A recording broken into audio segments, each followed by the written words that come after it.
making sure everybody has a needed vehicle. Public transportations or Public transportation. umbrellas duct taped to bicycles. What's that? Umbrellas duct taped to bicycles. Umbrellas duct taped to bicycles. I haven't tried that. Okay. It's not beneath me to do it. I've been pretty creative, you know. You can see what the Soviet Union produced. Highly industrious machinery that was admirable all through. Like their airplanes. They fly airplanes that fly without a lot of the creature comforts that the American military uses now. Like you can fly a MiG in a sandstorm, but you can't fly an F-15 in a sandstorm. Really? Destroy the engines. Huh. Well, I didn't know that. That's very interesting. So that's something that our guys have to stay away from, huh? Okay. Interesting. That's why I said I'm burying all his planes. Because he knew you could break them out, dust them off, and they run just fine. Well, reasonably. Yeah. Well, a lot of good that did them. Yeah. So, any takers on the communist way of life? Now, see, you know, the funny thing is a person can openly advocate, you know, socialism and communism and things like that now. Boy, you've done that 50 years, 60 years ago. They would have hemmed you up, you know, the McCarthy era. You would have been seriously persecuted. You know, and it's so funny because historically, we've been so, you know, hatred almost, you know, that video that we looked at, that cartoon, was just one example of the overt animosity toward that mentality. And of course, the Cold War was a good example of that.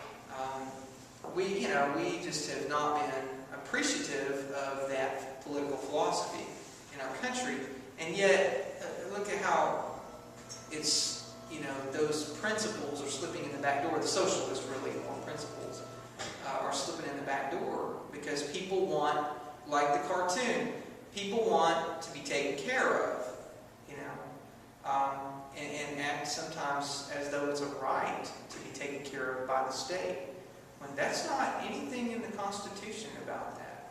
That's not promised anywhere. You have the right to pursue happiness yourself, not for the government to bestow it upon you, right? It's nowhere promised that we're all going to be happy. It's not promised. It says you have the right to pursue that. So it's an interesting time that we live in. We're certainly seeing a lot of serious changes in our government. I only hope that they turn out for good. But certainly that more control in the hands of a few all the time, you know, and notice that Congress, you know, you got to have that health care, you know, they don't want it. You know, they're exempted from some of these things. They don't want it. So it's interesting how that happens.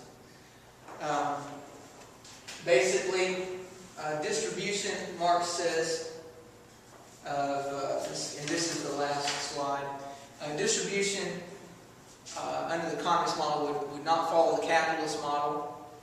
And his slogan, here's some slogans to kind of go by here. The capitalist says, from each as much as you can get, to each as little as you can get away with giving. Well, you know, when you look at bottom line philosophies of some, you know, corporate type folks, that kind of sounds about like they run their business, doesn't it? It does kind of sound that way, all right? Kind of selfish sounding. All right, the socialist says, from each according to his ability, to each according to his need. All right, this is a socialist, not a pure communist thing, but you see the principles still apply. From each according to his ability, to each according to his need. Okay, again, now who's going to determine what your abilities are? That's another question to ask, isn't it? You know, I don't know how they are when they select, for example, people that are going to be in China. I really wonder how they select their participants for the Olympic Games. And I wonder, because they start training at a very young age. And I'd like to know, does anybody know how that selection process goes? Anybody familiar with the games? I think they grab a lot of kids at like somewhere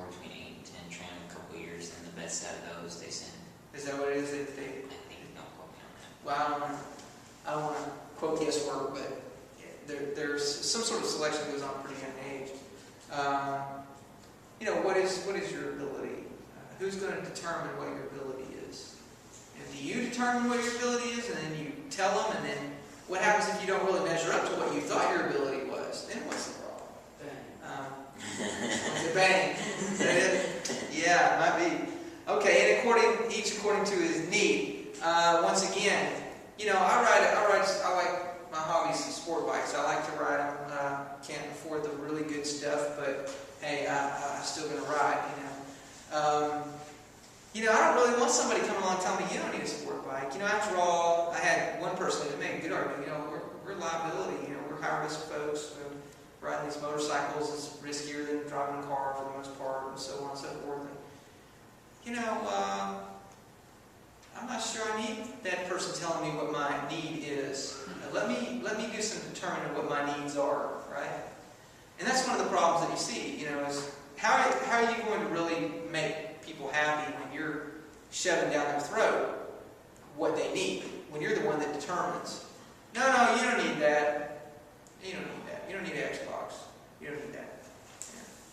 Yeah. PS1, that's as good as it's going to get, and that's what you're going to be happy with. You can't ever have an Xbox because we're not going to produce them, so you can never have one.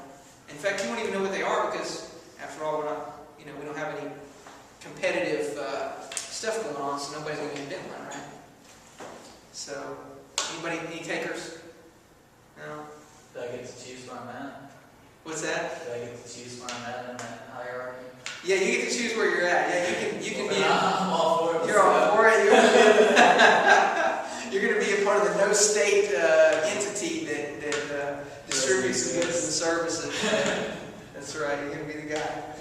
Everybody wants to be. Everyone wants to rule the world.